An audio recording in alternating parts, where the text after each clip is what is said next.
มันเกิดอีหยังขึ้นแล้วท่านผู้ชมไสบอกว่ามันหมดฤดูฝนแล้วแต่เป็นหยังมันคือมืดฟ้ามัวดินฟ้าลมมาตั้งแต่ตอนค่อยค่ำยามแลงลมเข้ามาบ่หยุดบ่หย่อนท่านผู้ชม FC แฟนคลับเดี๋ยวสิพาทุกคนไปเบิ่งเด้อว่ามันลมจังได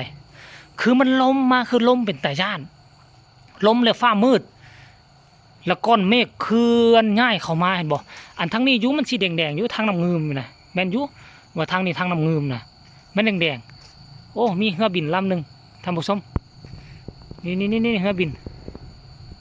โอ้เรือบินออกจากสนามบินวัดไต่บ่ฮั่นน่ะท่านผู้ชมเบื้องนี้มันแดงแต่ว่าเบื้องนี้นี่ที่ล่ะนี่เบื้องนี้นี่ที่เบื้องในกล้องคือมันใสได้แต่ว่าเบื้องด้วยตาเปล่านี่ใช่มันมืดครึ้มมาแล้วเบื้องทั้งนี้นี่เบื้องก้อนนี่พวกเจ้าว่ามันน่าจะรอดบ่นี่แต่ตามที่ค่อยเบิ่งแล้วมันเป็นก้อนเมฆเนาะมันเป็นก้อนเมฆน่าจะเป็นก้อนเมฆอันน่ะหนาวนะนี่นะเขาเอิ้นว่าลมหนาวเนี่ยท่านผู้ชมมื้อนี้วันที่มื้อนี้วันที่เท่าไหร่23เดือน10 23เดือน10พี่น้องโอ้ปกติซ้ำนี่ตะเว้นยังบ่ทันตกดินเห็นบ่นี่ตะเว้นเห็นบ่ตะเว้นยังอยู่สูงพี่นะตะเว้นน่ะแต่ว่ามันเป็นอะไรซะว่ามันคือเป็นอันนั้นซะนะทุกคนตะเว้นยังอยู่พี่อันนี้แสงอาทิตย์นี่ยังอยู่พี่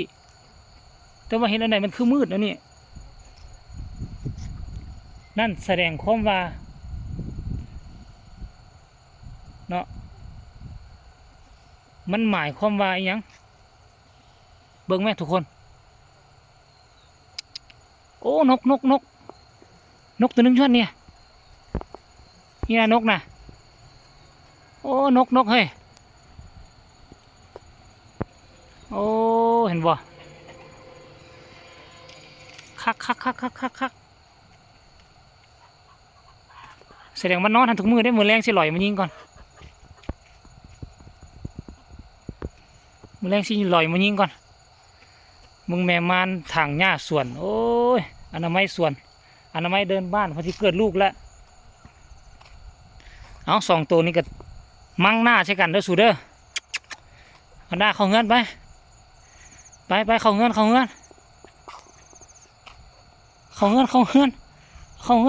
อย่าสุโดดมาตีนตัวมันเจ็บนี่นะโอ้มาเข้าเงินไปมันสิฝนบ่หรือว่ามันหนาวซื่อเฮ้ย